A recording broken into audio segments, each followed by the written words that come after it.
Bem, então, entre as mudanças que você elencou, eu teria que retroceder algumas mudanças que ocorreram num período um pouco anterior, que é o fim do bloco socialista, o fim da União Soviética. Então, Cuba, quando fez sua revolução, quase que imediatamente passou a ser hostilizada pelos Estados Unidos. Dentro dessa política de hostilidade estadunidense contra Cuba está o bloqueio econômico contra Cuba. Então é um bloqueio brutal que dura mais de meio século, e que dificulta muito as possibilidades de desenvolvimento econômico de Cuba.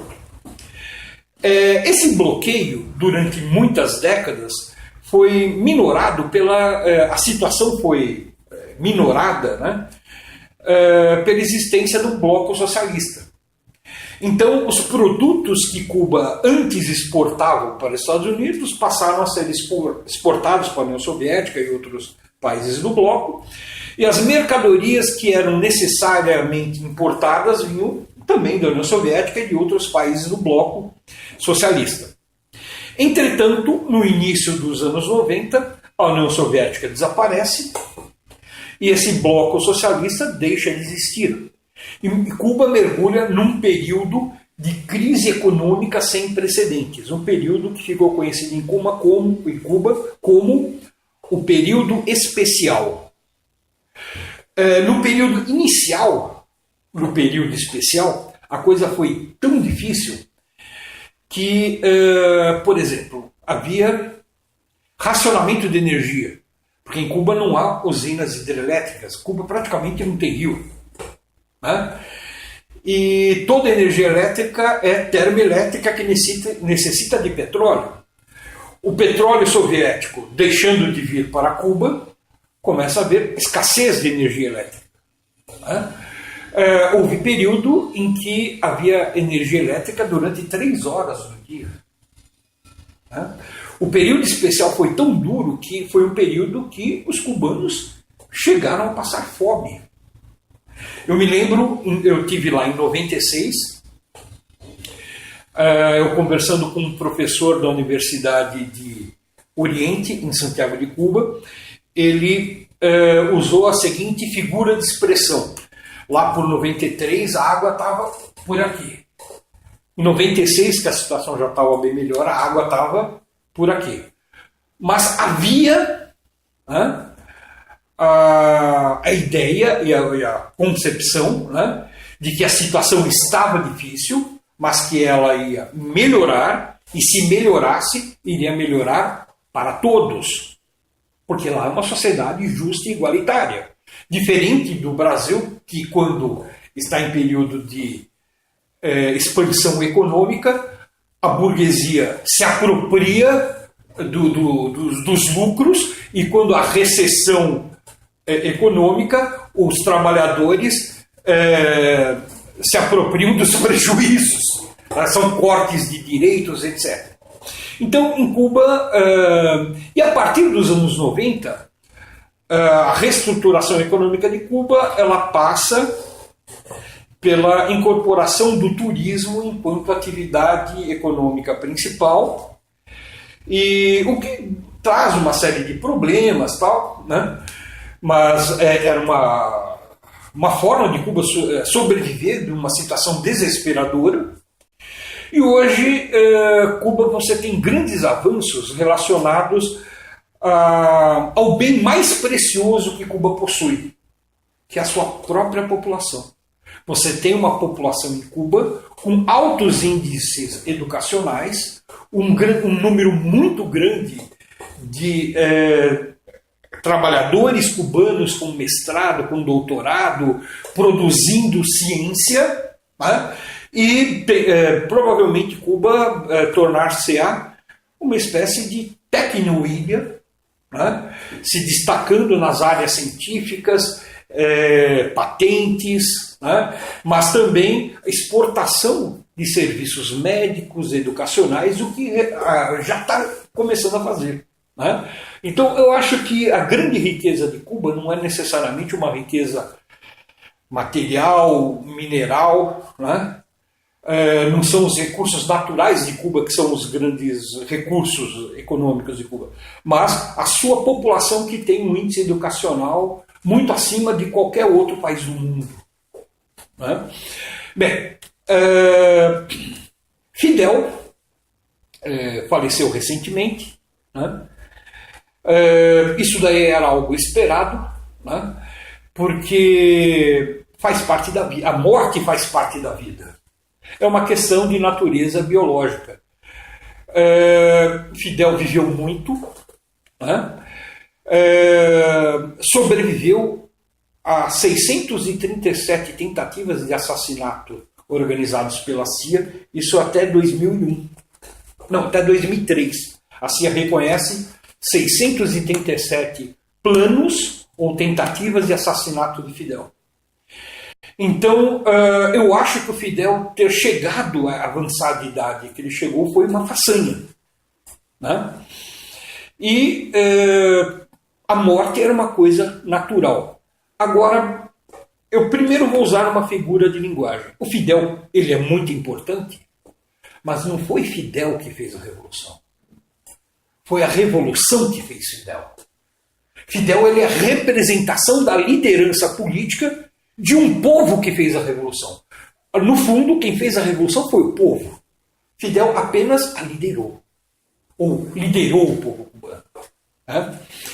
E essa mesma Revolução que forjou Fidel, forjou toda uma liderança revolucionária, forjou todo um povo aguerrido, combatente e lutador, que saberá levar o seu país num bom rumo. Isso podem ter certeza. E o que ajuda muito é a existência de relações democráticas em Cuba. A democracia avançada que existe em Cuba é o que permite com que os caminhos que a Revolução trilhe, né, sejam os caminhos mais adequados diante das dificuldades que certamente eles enfrentarão. Né? Então, e uma curiosidade, né? Os estadunidenses acreditam, muitos estadunidenses acreditavam, que com a morte do Fidel ruiria o sistema socialista em Cuba. Né? Por quê? Porque os estadunidenses eles nem sabem onde fica Cuba, eles não sabem, eles pensam ainda que Montevidéu, Buenos Aires é a capital do Brasil. Né?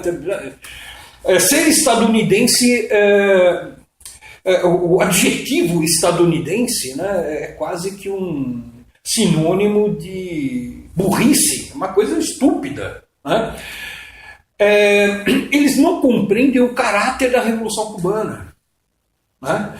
E não compreendem que dentro da cultura cubana, muitas vezes os mortos têm mais poder que os vivos.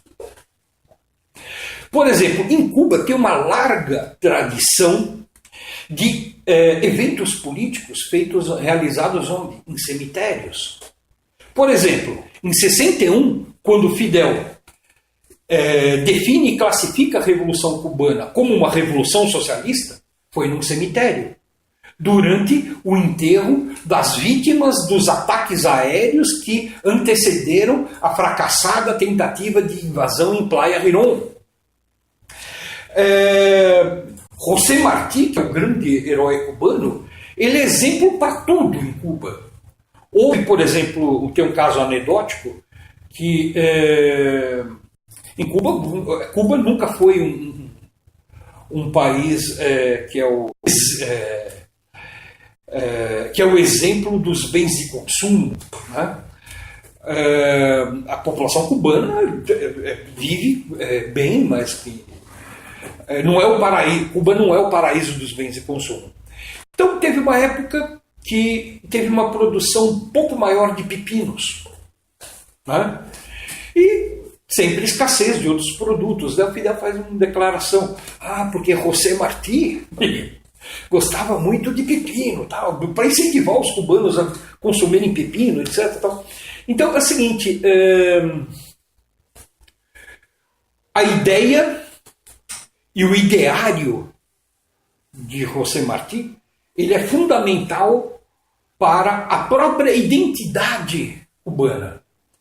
E depois da morte do Fidel, as ideias, o exemplo, a liderança política de Fidel vai ganhar força.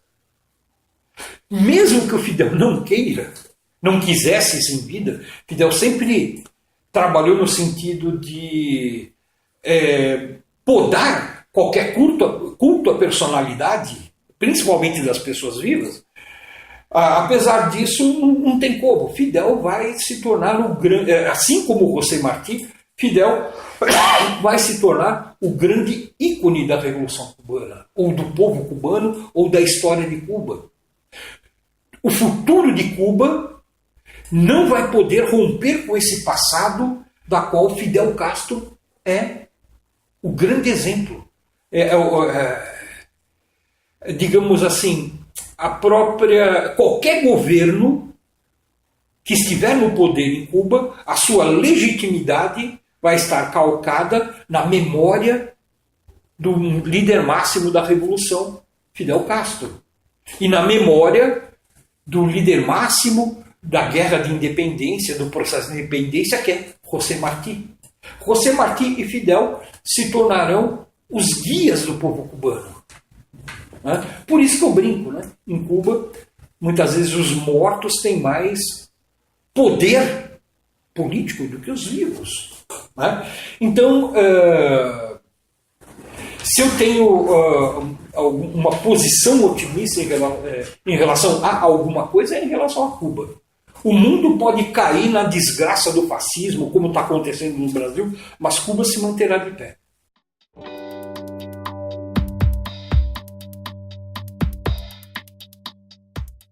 Bem, quando eu penso na situação política do Brasil atual, me vem à mente as aulas de uma professora de Brasil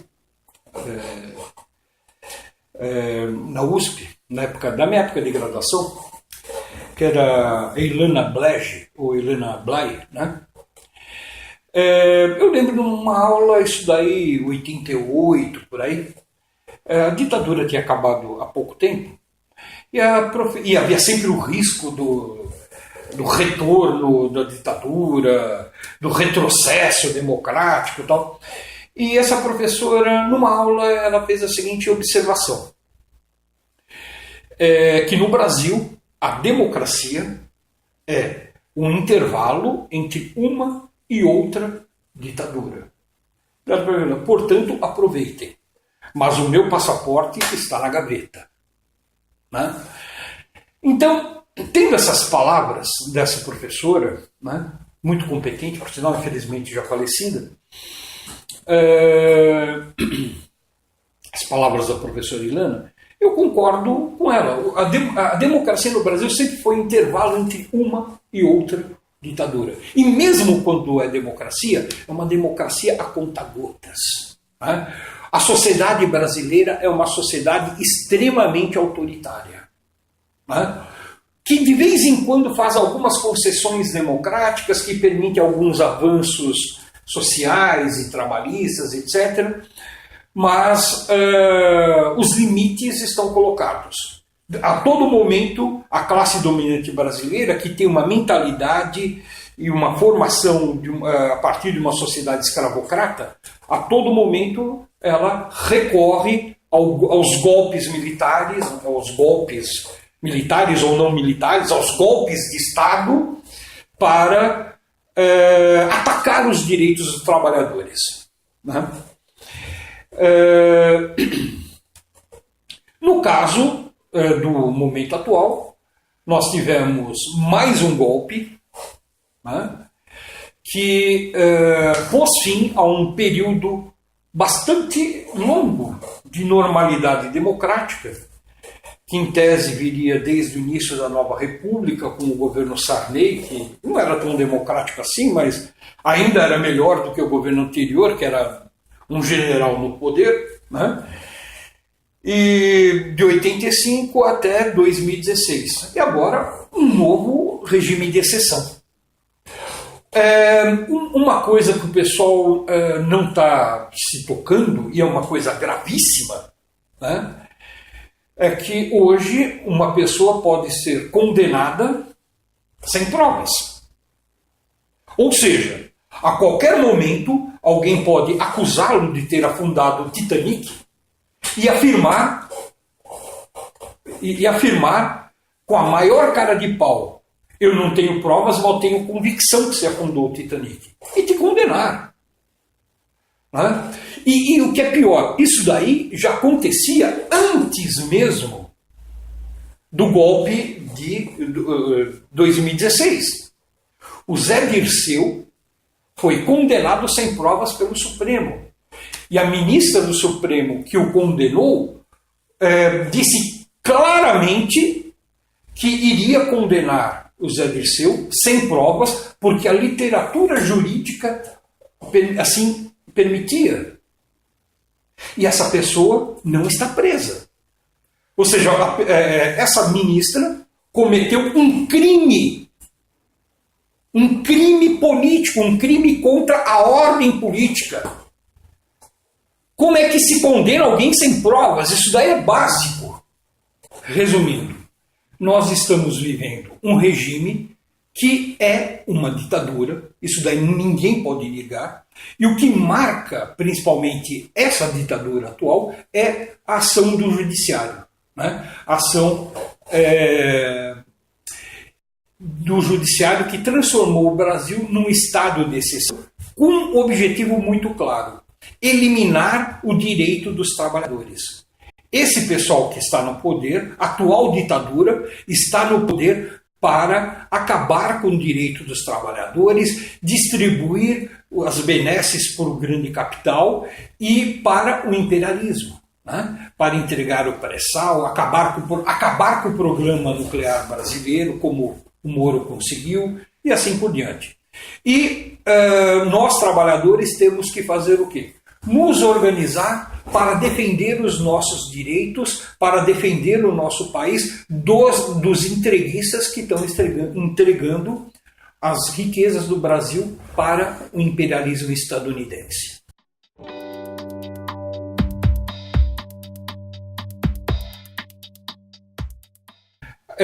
A questão é o seguinte: eu gosto muito de uma expressão da época da Escola dos Análises, que é os combates pela história. Né? A história não é neutra, o conhecimento não é neutro, né? E a luta de classes ela perspassa todas as esferas da existência social do homem. Né? E a luta de classes está presente também na história. Quando nós temos o surgimento de determinados modismos dentro da história, né? Que combatem o marxismo, né? Pode ter certeza que isso daí faz parte de uma luta de classes que está dentro do mundo acadêmico. Né? Então, o que nós precisamos? Né? Usar as armas da crítica. Né? Fazer do espaço acadêmico um espaço de disputa, né? Onde aqueles que representam as forças progressistas, aqueles que representam aliança com os trabalhadores, né? Busquem a hegemonia, né? Combatendo os modismos antimarxistas que têm proliferado nas últimas décadas. Né? Então eu acho isso. Eu acho que os historiadores devem estar preparados para esse eterno combate pela história que rola e sempre vai acontecer dentro do mundo acadêmico.